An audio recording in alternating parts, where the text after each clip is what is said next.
अस्सलाम वालेकुम, welcome back to my YouTube family. उम्मीद करती हूँ कि आप सब खैर खैरियत से होंगे। मैं भी ठीक ठाक हूँ, शुक्र अल्हम्दुलिल्लाह। आप मेरी वीडियोस को लास्ट तक देखा करें, पूरी वीडियोस देखा करें, क्योंकि मैंने वीडियोस में कुछ ना कुछ ऐसी टिप्स बताई होती हैं जो कि आपके लिए बहुत ज़्यादा हेल्पफुल हो सकती हैं। अच्छा, तो आज मेरे किचन में कड़ी पकोड़ा बन रहा था। मैंने सोचा मैं साथ साथ इसकी रेसिपी भी रिकॉर्ड कर लेती हूँ। मैं जिस तरीके से कड़ी पकोड़ा बनाती हूँ, मैं उसकी उस तरीके से जो है उसकी रेसिपी रिकॉर्ड कर रही हूँ। सबसे पहले जो है वो मैंने प्याज लिए, दो मीडियम साइज़ के प्याज लिए, उनको हल्का सा फ्राई किया। उनको फ्राई करने तक जो है वो साथ साथ मैंने लस्सी ली थी, उसके अंदर बेसन डाल के जो है वो उसको अच्छे तरीके से मिक्स कर लिया था। आपने इसको इतने अच्छे तरीके से मिक्स करना है कि इसमें कोई लम्स ना रहें। लस्सी के अंदर आपने बेसन लेना है, जितनी का आपने जितनी का आपने कड़ी बनानी है आप उस हिसाब से ले सकते हैं। तब तक जो है वो एक साइड पे प्याज जो है वो फ्राई हो रहे थे। प्याज को जो लाइट गोल्डन सा फ्राई करना था। उसके बाद इसमें बाकी जो है इंग्रेडिएंट्स वगैरह थे वो सब ऐड कर देने थे। जैसे ही प्याज को मैंने फ्राई किया, प्याज को फ्राई करने के बाद हल्का सा मैंने गोल्डन ब्राउन सा किया था, ज़्यादा डार्क ब्राउन नहीं किया था। उसके बाद मैंने लहसुन अदरक का जो पेस्ट बनाया हुआ था उसमें उसको ऐड कर दिया। उसको आपने थोड़ी देर के लिए फ्राई करना है। उसके बाद आपने दो मीडियम साइज़ के जो है वो टमाटर ले लेने हैं। उनको क्यूब्स फॉर्म में छोटा छोटा कट कर लेना है। छोटा छोटा आप कट करेंगे तो वो जल्दी अच्छे तरीके से मिक्स हो जाएंगे। कड़ी के अंदर चीज़ें साबुत फिर अच्छी नहीं लगती मुंह के अंदर आते हुए। फिर उसके बाद जो है 2 टीस्पून मैंने नमक डाला था। उसके बाद थोड़ी सी हल्दी डाली थी और साथ जो है लाल मिर्चें डाली थी थोड़ी सी।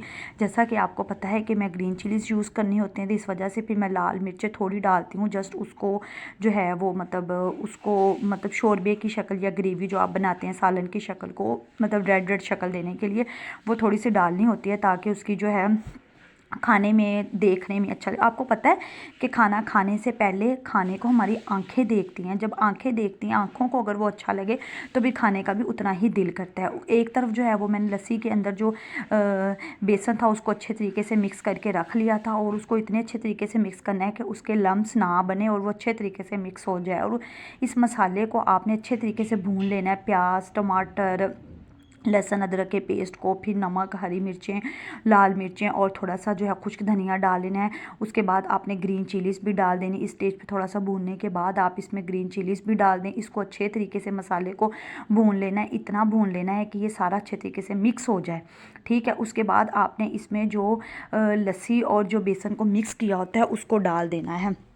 जैसा कि मैं इसको साथ साथ डाल रही हूँ तो मुझे थोड़ी सी ये कम लग रहा था, तो फिर इसके अंदर मैंने जो है ना वो लस्सी थोड़ी सी और ऐड कर दी। लस्सी के अंदर बेसन को मिक्स करके और ऐड कर दिया, ताकि जो है इसकी क्वांटिटी अच्छी बन जाए। अच्छा, दूसरी बात ये कि मुझे जो बर्तन नीचे से ब्लैक हो जाते हैं मुझे तो बिल्कुल पसंद नहीं है। ये इतनी साफ़ सुथरी पतीली थी, इसके अंदर ना पिछले दिनों में चावल बॉयल की, जिस दिन बिरयानी बनाई है तो वो चावलों को बॉयल किया, उसके साथ तो वैसे ही बर्तन सारे काले हो जाते हैं ना।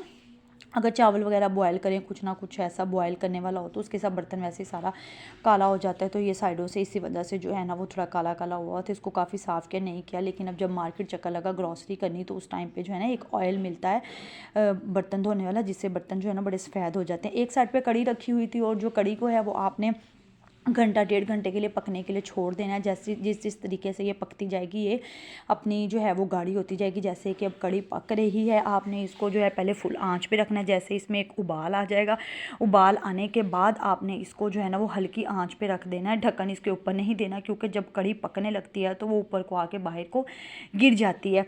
तो इसने आहिस्ता से घंटा 1.5 घंटा इसको पका के रखेंगे तो ये साथ साथ ठीक होती जाएगी।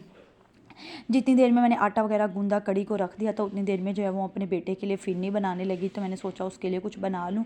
मैंने 1 कप इधर दूध लिया था और 1.5 कप जो है वो मैंने चीनी का इसमें ऐड कर दिया। तो फिर 1 कप में लेके चावलों का आटा लेके उसको दूध के अंदर थोड़ा सा दूध लेके, ठंडा दूध या नॉर्मल दूध जो भी आपने नॉर्मल टेम्परेचर वाला लेना है, उसके अंदर लेके मैं उसको अच्छे तरीके से जो है वो मिक्स कर रही थी। मिक्स करने के साथ साथ जो है वो, ताकि इसमें लम्स ना, अगर डायरेक्ट डाल देना तो उसमें लम्स बन जाते हैं। इस वजह से वो फिर बच्चा जब खाता है तो मुँह में उसकी ना आते हैं। इस वजह से उसको सेपरेट जो है वो मैंने मिक्स किया। मिक्स करने के बाद जो गर्म करने के लिए मैंने दूध रखा हुआ था उस दूध के अंदर इसको डाल दिया। अब इसको भी पकने के लिए रख देना है, साथ ये भी थिक होता जाएगा। तो आप चाहें तो इसमें देसी घी ऐड कर सकते हैं, आप चाहें तो स्किप कर सकते हैं। मैं अपने बच्चे को जो है वो देसी घी कुछ ना कुछ जो है देसी घी में बना के डेली बेसिस पे, मैंने आपको बताया था मैं सॉलिड देती हूँ, तो मैंने जो है कुछ ना कुछ उसमें देसी घी में उसको डाल के देना होता है।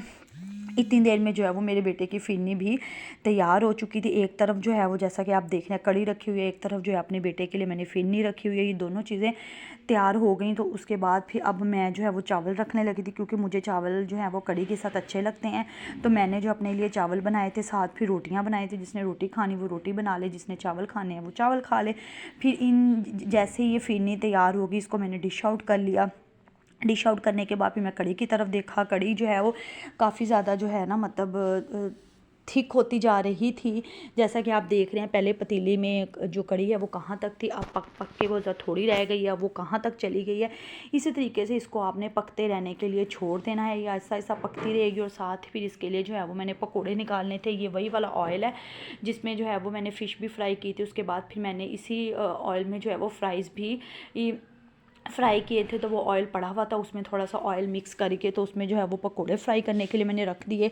साथ ही एक तरफ पकोड़े रख रही थी, क्योंकि साथ साथ काम करते जाए ना तो किचन के सारे काम ख़त्म हो जाते हैं और जल्दी हो जाता है। ये नहीं कि एक चीज़ तैयार हुई है तो आप दूसरी चीज़ तैयार करने लग जाए। नहीं, मैं इस तरह नहीं करती, मैं साथ साथ जो है सब कुछ तैयार करने लग जाती। अब जो है वो कड़ी तकरीबन ऑलमोस्ट हो चुकी थी ना, उसके साथ साथ जो मैं पकोड़े कर लिए, पकोड़े भी मेरे फ्राई हो गए थे। अब इस स्टेज पे आके मैं इसका तड़का तैयार करने लगी थी, जो कि आपने कड़ी के अंदर डालना था।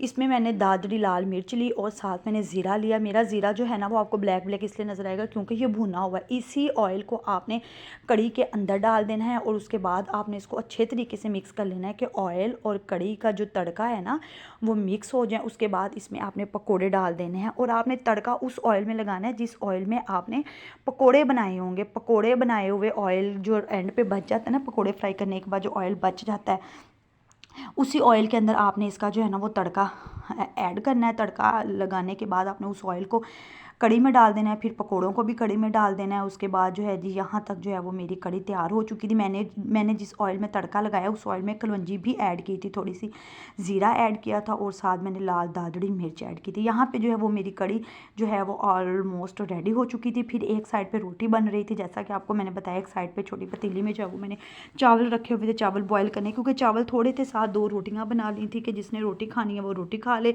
और जिसने जो है वो चावल खाने हैं चावल खाए। रोटियां वैसे 2 ही बनाई थी, चावल भी उतने बनाए थे कि जितने मतलब हो सके। फिर रोटी बनाई, रोटी बनाई 2 रोटियां बनाई। रोटी कड़ी के साथ वैसे चौपड़ के या पराठा हो तो बहुत अच्छा लगता है। तो मैंने पिछले दिनों में 1 दिन पहले जो है वो मक्खन बनाया था। मैं मक्खन की रेसिपी भी आपके साथ शेयर करूँगी मैं किस तरीके से घर में बनाती हूँ। तो फिर मक्खन बनाया तो उसके साथ जो है मैं रोटी चौपड़ रही थी। मेरी कोशिश ये होती है कि मक्खन हो, देसी घी हो, घर का हो। यहाँ पे जो है फिर मैं खाना खाने लग गई थी। शुक्र अल्हम्दुलिल्लाह, मैं जब भी खाना खाने बैठती हूँ पता नहीं मेरे मुंह से शुक्र अल्हम्दुलिल्लाह निकलता है, इसीलिए कि हमारा जो है दस्तरखान अल्लाह पाक ने सजाया हुआ है खाने के साथ। उम्मीद करती हूँ कि आपको मेरा आज का व्लॉग पसंद आया होगा। मैं और भी बहुत सारी वीडियोज़ लेके आऊँगी। मुझे अपनी दुआओं में याद रखिएगा। Thank you for watching.